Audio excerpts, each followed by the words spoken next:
A very good afternoon to one and all. This is Akansha Pinjarkar, postgraduate student from the Department of Chemistry of Sri Shivaji College, Akola, Maharashtra. Today I will go to present a topic that's a nanomaterial, its properties and application, in which I will go to explain some basic thing related to the nanomaterials.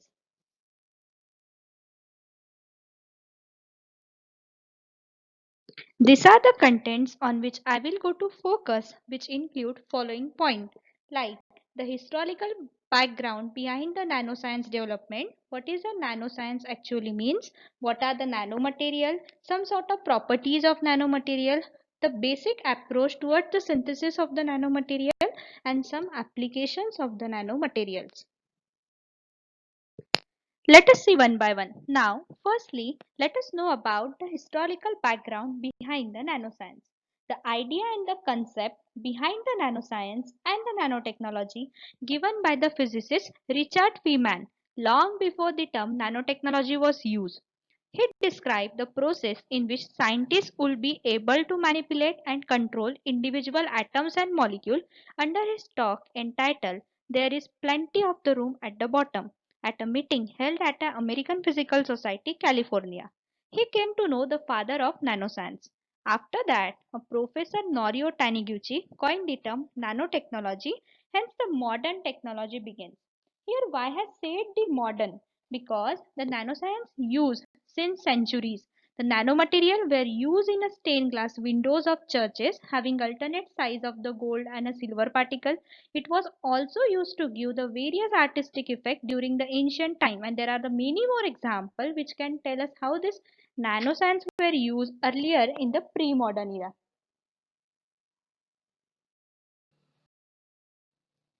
Now, what is this nanoscience? The nanoscience is a new discipline concerned with the unique properties associated with the nanomaterials, which are assemblies of the atoms or molecules at a nanoscale. It can also be defined as study of phenomenon and manipulation of the material at an atomic, molecular and a micromolecular scale where the properties differ significantly from those at a larger scale. This is how we define the nanoscience. The next is a nanotechnology. The nanotechnology, which is defined as design, characterization, production, and application of structure, devices, and a system by controlling shape and a size at a nanometer scale. If we see this nanoscience field, it is not only concerned with the one subject, but it is incredibly broad interdisciplinary field. It required expertise in physics, chemistry, material science, biology, medicine, mechanical science, and electrical engineering. Besides expertization in this field, it also requires the collective knowledge of all this field. Actually, the nanoscience is a boundary between the atoms and molecule and a micro world where ultimately the properties are governed by the fundamental behavior of the atom. We can say it is one of the final great challenge for a human in which control of material at an atomic level is possible. It's a nanoscience. Now let us know how small is this nanometer and what does this word nano signifies. The word nano is derived from the Greek word which means a dwarf.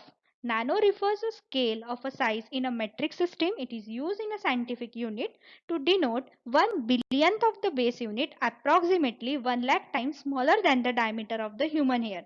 Here we can see the many example to compare the nanometric scale like the RBCs and a DNA. And also if we consider the example of the single hydrogen atom, it is 0.24 nanometer for instance. If the 10 hydrogen atom lined up measure about 1 nanometer. And a nanoscale is actually the study of an object, particle and a phenomenon at a very small scale. These particles are called as a nanoparticles. The main part is started. That's a nanomaterial. The nanomaterials, we can say it has the cornerstone of the nanoscience and nanotechnology. The nanomaterials are defined as the materials which are created from the blocks of nanoparticles, or they are defined as a set of substances at least one dimension is less than approximately 100 nanometer. Nanomaterials are of the interest because of its unique optical, magnetic and electronic properties and some other properties at a nanometric scale. This emergent properties have the potential for a great impact in electronic, medicine and other field also. Nanocarbons such as fullerene, carbon nanotube are an excellent examples of the nanomaterial. Some of the nanomaterials occur naturally, but of a particular interest are engineered nanomaterials, which are basically designed and used in many commercial product and processes. Now let us see the classification of the nanomaterial. The nanomaterial can be nanoscale in one dimension. They form the surface film, two dimension, strands and fiber. Three dimensional, it forms precipitate and collide. The nanomaterials can exist in a single, fuse, aggregate, agglomerate form with a spherical, tubular and an irregular shape. The nanoparticle forms the nanostructure. They are the order system of the one dimension, two dimensional or a three dimensional nanomaterial assembled with the nanometer scale in a certain pattern which include nanosphere, nanotube, nanorod, nanowire and a nanobelt. Hence the nanostructure particles, if we overall all these things they are generally classified as zero dimensional, one dimensional, two dimensional, three dimensional nanostructure. Now along with this, we should also define the two terms that are the quantum wire and the quantum dot. The quantum wire, if the two dimension of the three dimensional nanostructure at, is at the nanoscale and it is called as a quantum wire. If all the three dimensional of the nanostructure is at a nanoscale, then it is called as a quantum dot. The quantum dots are also called as a nanocrystalline. Beside at the right hand side, you can see the some of the nanomaterials which are called as an inorganic, organic and a carbon nanomaterial. Let us see one by one. First is an inorganic nanomaterial. The inorganic nanomaterials are the materials in which a central core is composed of the inorganic material. The inorganic nanomaterials include quantum dot, metal oxides, hydroxide nanoparticle. The inorganic nanomaterial have the fluorescent, magnetic, electronic, optical properties and they are non-toxic, hydrophilic and highly stable molecule. Beside this, next you can see the organic nanomaterial like a lipsome, dendrimer, polymeric micelle, etc. And the last is the carbon nanomaterial which include graphene, fullerene, carbon nanotubes, carbon dots, etc. All these are all the different types of the nanomaterials. This slide consists of the 7 main categories of the nanomaterial. Just I will explain all those in the short. The first one is the carbon-based nanomaterial. Very important and used in the various industrial sector. It includes fullerene, carbon nanotube, graphite, and its derivative, and they have the wide range of application in engineering and the medical field. The second one is a nanocomposite. The nanocomposite is a multi-phase solid material where generally the one phase has a 1, 2 and a 3 dimension less than the 100 nanometer. And the third one is a nanometal and the nanoalloy. The nanometals are the metal nanoparticle. We can call it as a metal nanoparticle. They are the very important because of their size and the shape dependent property. They generally show the resonance due to which we can see the different colors of that nanometal and nanoalloy. The best example of the nanometal and the nanoalloy is a gold nanoparticle. The next, that is the fourth one, is a biological nanomaterial. The nanomaterial which possess the unique property that make them useful in a biological application like a drug delivery, regenerative medicine are called as a bio nanomaterial. Basically, we can say that it has an application in biology and the medicine. The fifth one is a nanopolymer. The nanopolymer, in a simple word, are the nanostructural polymer. Generally, the polymer nanocomposite, we can call it as an PNC, is a polymer or a copolymer having dispersed in its nanoparticle. This PNC have the different shape but at least a one dimension in the range of nanometer scale.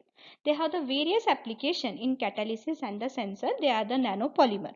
The sixth one is the nanoglass. These are the new class of the nanomaterials. They are called as a nanocrystalline solid. They differ from today's glasses due to their microstructure that resembles the microstructure of the polycrystal.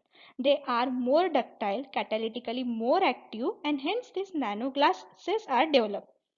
The seventh one, but last, is a nanoceramics. The nanoceramics refers to the material fabricated from the ultrafine particle less than the 100 nanometer in diameter. They are classified as inorganic, heat resistance, non-metallic solid. They has a various application in a medicinal field, construction, storage, and etc. This was all about the 7 major categories of the nanomaterial. The properties of nanomaterials are very much different from those at a larger scale. The two principal factors that cause the properties of nanomaterial to differ significantly from other material are: the first one is the increase in relative surface area, and the second one is the quantum confinement effect. This factor can change or enhance the properties such as reactivity, strength, and electrical characteristics. Let us see one by one. The first one is an increase in surface area to volume ratio. The nanomaterials have a relatively larger surface area when compared to the same volume or a mass of the material produced in the larger form. When the given volume is divided into the smaller pieces, the surface area increases. So the particle size decreases and a greater proportion of the atom are found at a surface compared to those inside. Hence, the nanoparticles have a much greater surface area per given volume compared with the larger particle. It makes material more chemically reactive. In this image, you can see that as the size is decreasing, the surface to volume ratio is increasing and hence the reactivity increases. The increase in relative surface area is responsible for the more chemical reactivity of the nanoparticle as compared with the bulk particle. The next effect is a most important effect, that's the quantum confinement effect. The quantum confinement is a change of electronic and optical property when the material sample is of sufficiently small size, typically 10 nanometer or less.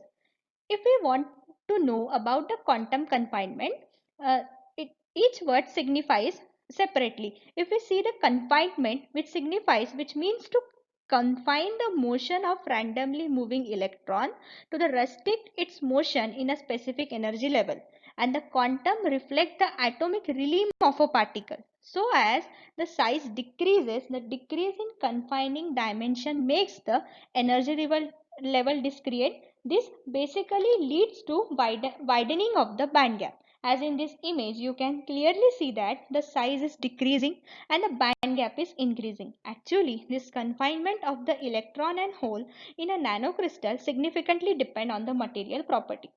We know that there is a general rule that the band gap of the group 2nd and 6th semiconductor become narrower as the constituent atom becomes heavier.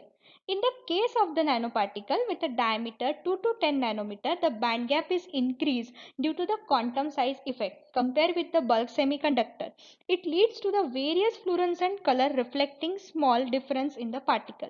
As in the nanocrystal, the electronic energy level are not continuous as in the bulk, but they are discrete because of the confinement of the electronic wave function to the physical dimension of the particle.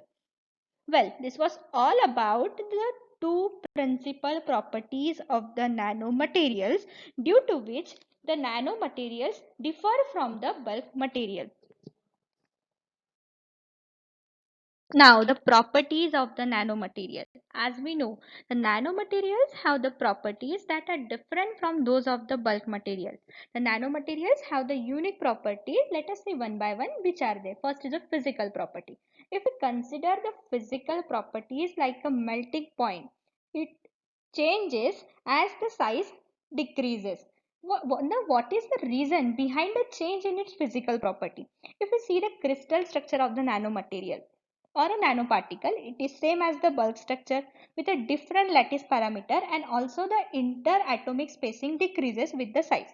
This is due to the long range electrostatic force and a short range core repulsion, due to this the physical properties changes as the size decreases. The second one is the chemical property. As we know, as the surface area increases, the chemical reactivity also increases, which we seen earlier. uh, the third one is an electrical properties.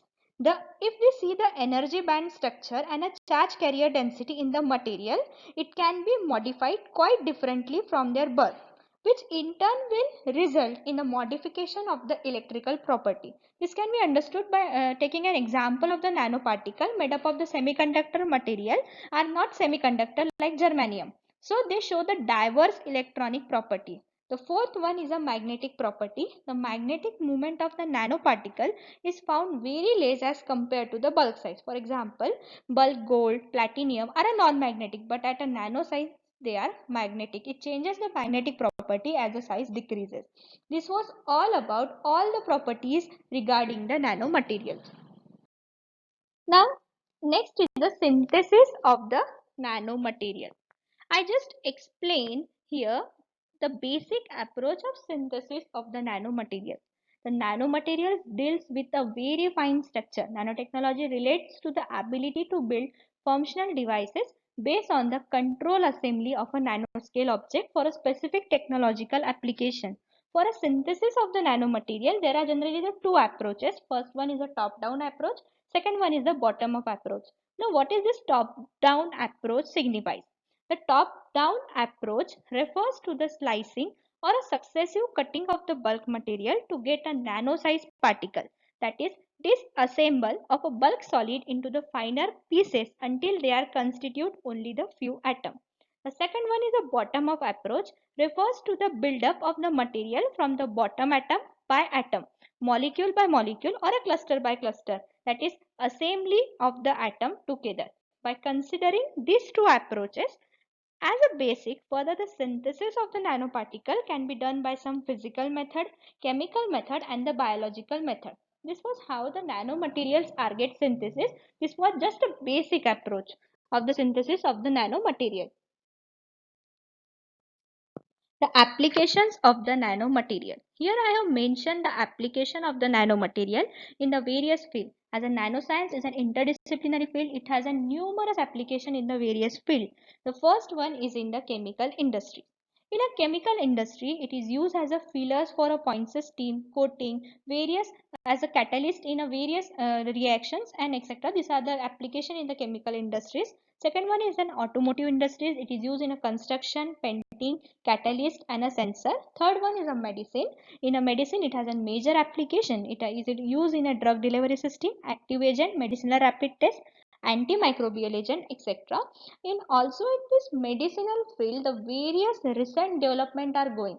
The future applications are like the elimination of the bacterial infection by using the nano science within the minute and ability to perform the cellular surgery at the cellular level within the by using the nanoscience technology. Fourth one is the electronic industries. They are used in a data memory, display, laser diode, glass fiber, filters, conductive, etc.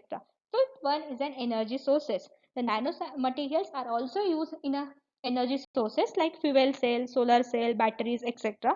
Sixth one is in cosmetic. These nanomaterials are also used as an in a cosmetics like sun protection cream, toothpaste, these are the these are the some general applications of the nanomaterial. Besides it has a various application. It has also application in a defense. It is a I think it is one of the most interesting application of the nanoscience in the defense, that the main aim to use a nanotechnology in the defense is to make the equipment smaller and lighter, and also so that the equipment must use a less energy. It is a main objective of using the nanoscience in the defense. In a defense or in a military purposes, they are used for development of a bulletproof jacket, communication and the aerospace application by using the nanoscience. These are the numerous application. Beside it, it has a numerous application in the various fields. Application of the nanoscience as a nanocatalysis.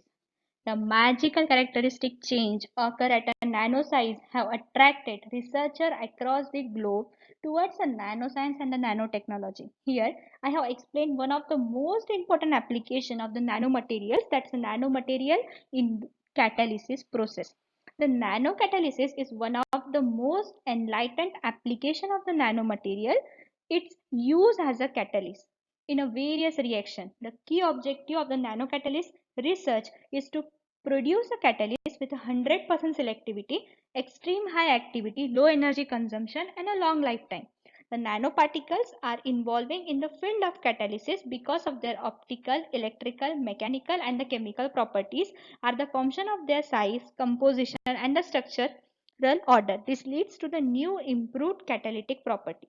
Nanocatalyst has attained the form of the strategic field of the science because it represents a new way to meet the challenge of the energy and sustainability.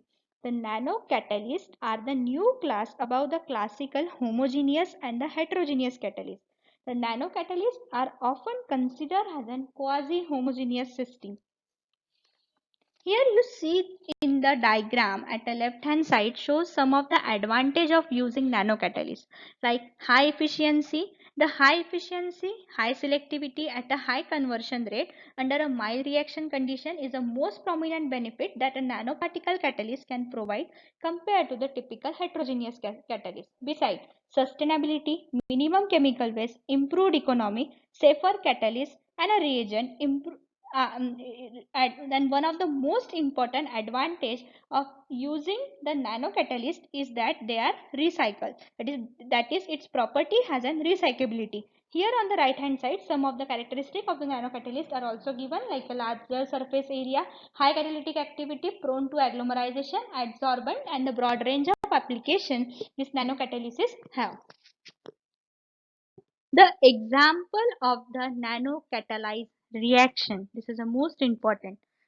The nanocatalyst has been used in a wide range of the catalytic reaction. Here, just I given some sort of the nanocatalyzed organic reaction. The first one, which I have mentioned here, is an oxidation of the cyclohexane to synthesis of the adipic acid catalyzed by the cobalt nanoparticle. Here, the adipic acid which we get from the cyclohexane is one of the most important commercially available aliphatic dicarboxylic acid which has a large industrial application in a manufacture of the nylon 6 and nylon 6,6. This is a one kind of the oxidation reaction. Such kind of the reaction are quite useful for industrial purpose because of their potential for producing the variety of the chemical. However, most of these reactions are unacceptable with regards to waste generation and selectivity. So, by seeing the environmental concern, the use of nanomaterial has been highly effective. In this reaction, the cobalt as a transition metal is used. This cobalt nanomaterial is get used in this reaction. The recent work in this reaction is a demonstration of the green chemistry route for a direct oxidation of the cyclohexane to the adipic acid using the nanogold catalyst is still going on, and some sort of research paper have also published regarding this. The second one is a Yamsi-Murray coupling reaction catalyzed by the Ti nanoparticle. As we know that this reaction is an organic reaction in which a two ketone or aldehyde group coupled to alkene using the titanium compound as a reducing agent. We can also say it has a reductive coupling of the carbonyl compound. In this reaction, the Ti nanoparticles are get used. The third one is a 3+2 cycloaddition reaction catalyzed by the Ni nanoparticle. The fourth one is the Suzuki reaction catalyzed by the PD nanoparticle, the palladium nanoparticle. The Suzuki reaction is an organic reaction classified as a cross-coupling reaction where coupling partner are a boronic acid and an organohalide catalyzed by the palladium complex. The palladium is probably the most versatile metal in promoting the carbon-carbon bond formation. Compared to other transition metal catalysts, the main difficulty was using a palladium catalyst that it was not easily recycled. So the difficulty was overcome by using the nanoparticle. Well, this was all about the explanation regarding the nanocatalytic reaction. Thank you for listening this presentation. Stay home, be safe, keep learning, and thank you.